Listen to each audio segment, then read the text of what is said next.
Okay, Mark, let's bring you back and back onto the city's agenda in a certain way. But Richard Haass, just tell us who he is. He's been the president of the Council on Foreign Relations, the original one in New York, for about 20 years, I understand. And this really caught my eye recently. He's going to be speaking May 2nd to their ideological cousins at the Chicago Council on Global Affairs. I'm going to cover it virtually. I'd like to be there. That's probably not doable travel-wise and schedule-wise. But he's brought out a book called The Bill of Obligations, The 10 Habits of Good Citizens. And it sounds pretty good at first. There's a lot of well-written and well-thought-out chapters. I read some excerpts last night and listened to a video to make sure I understood where he's coming from. And these well-thought-out chapters and sections are on the Constitution, the Declaration of Independence, things like that, what it means to be American.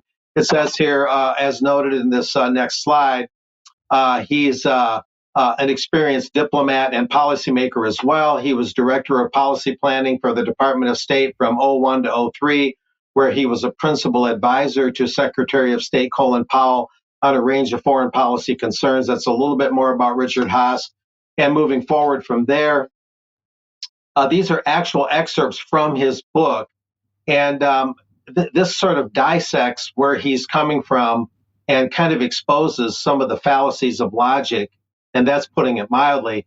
He notes here, and I underlined it, the fact that as of this writing, a significant percentage of the population refuses to accept the results of the November 2020 U.S. election, and a meaningful number of those with leadership roles in the Republican Party are encouraging them not to, is evidence that something is seriously amiss.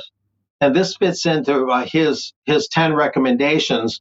And he's basically saying that you can have this civic ethos, this civic plan, and that if citizens would just get with the program, and if they would just drop some of the complaints and drop some of their doubts and give sufficient fealty and tribute to the U.S. system, then we could all come together and have a much more coherent civic discourse and advance as a country, as a democracy. And he's not altogether wrong. There is a lot of fragmenting in the United States. Some of the things he says might help bring a little bit more unanimity to what's going on, and that might be helpful.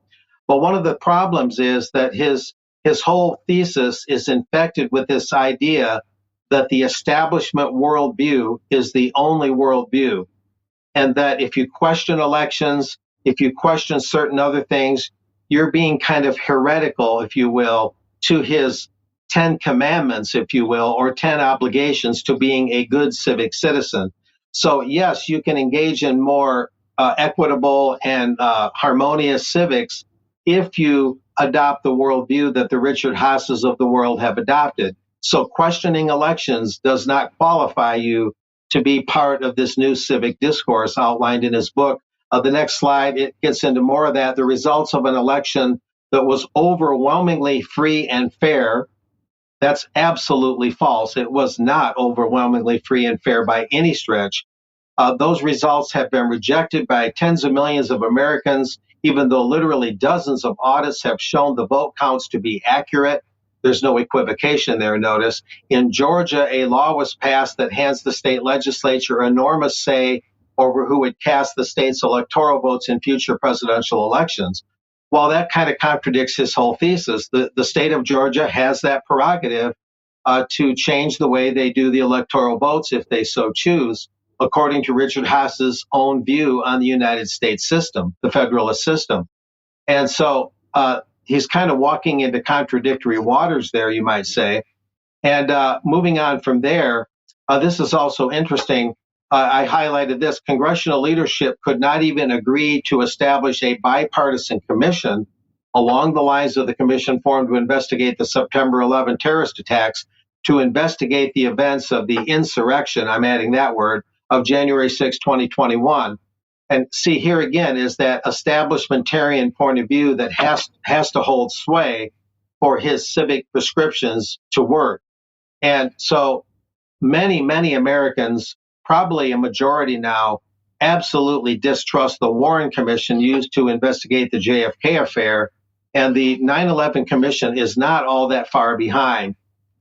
Very few people that I know and that I've ever talked to across a broad spectrum in my 36 years of journalism have ever given much credence to the 9/11 Commission, just like they give very little to the Warren Commission back in JFK's day.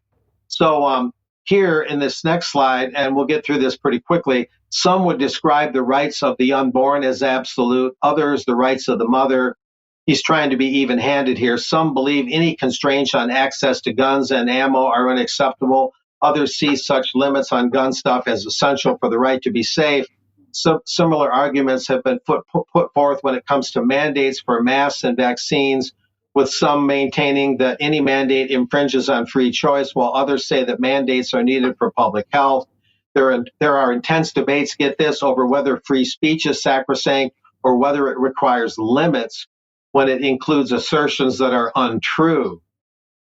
But he doesn't get into who determines what assertions are true and what are untrue, and doesn't get into the fact that there's heavy-duty government data showing that these jabs have been resulting in a lot of adverse effects and strongly suspected deaths.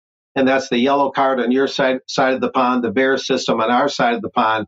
So in laying out this prescription for civic virtue, for civic harmony, he's having to make a lot of omissions here. And his words on abortion, trying to be neutral, are actually quite misleading. And a lot of that is because he's trying to construct a civic plan, a civic agenda, without the basic fundamental traditional elements of Western civilization. And one of those is Christianity. The country was basically founded as a Christian republic, and he's trying to remold this along the lines of a non-Christian secular democracy. So therefore, the actual reality of the abortion industry, the killing machine that it really is absolutely avoided, because you have to be polite. You can't rock the boat too much in order to follow this civic plan. But we're just kind of winding up here.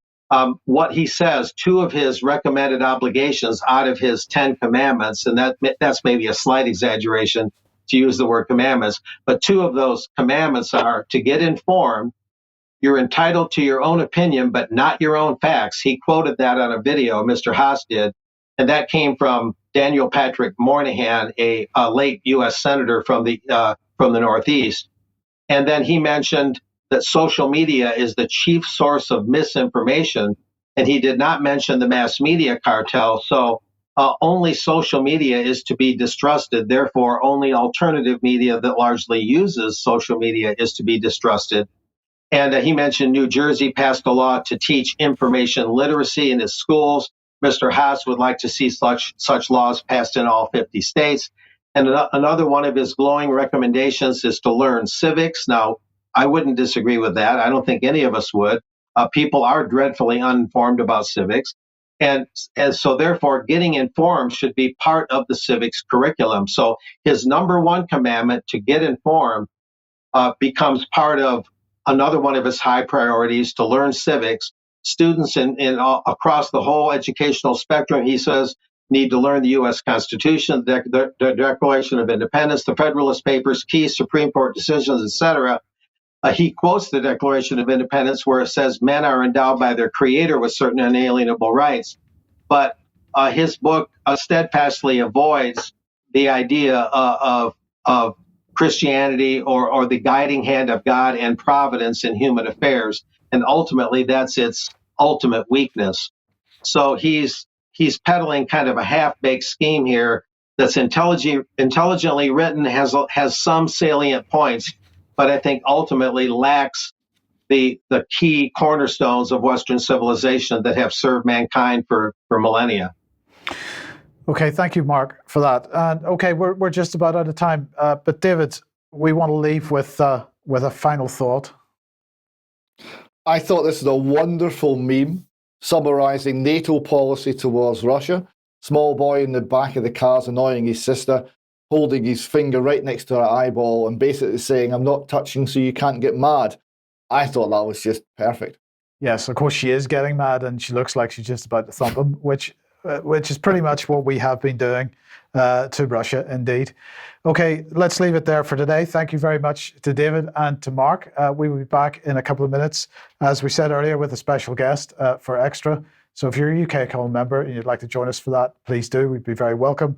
Otherwise, we'll see everybody 1 p.m. as usual on Wednesday. But don't forget David's interview tomorrow, 1 p.m. on the in the usual places, ukcolumn.org/live, for example. 1 p.m. tomorrow. We'll see you then. Bye-bye.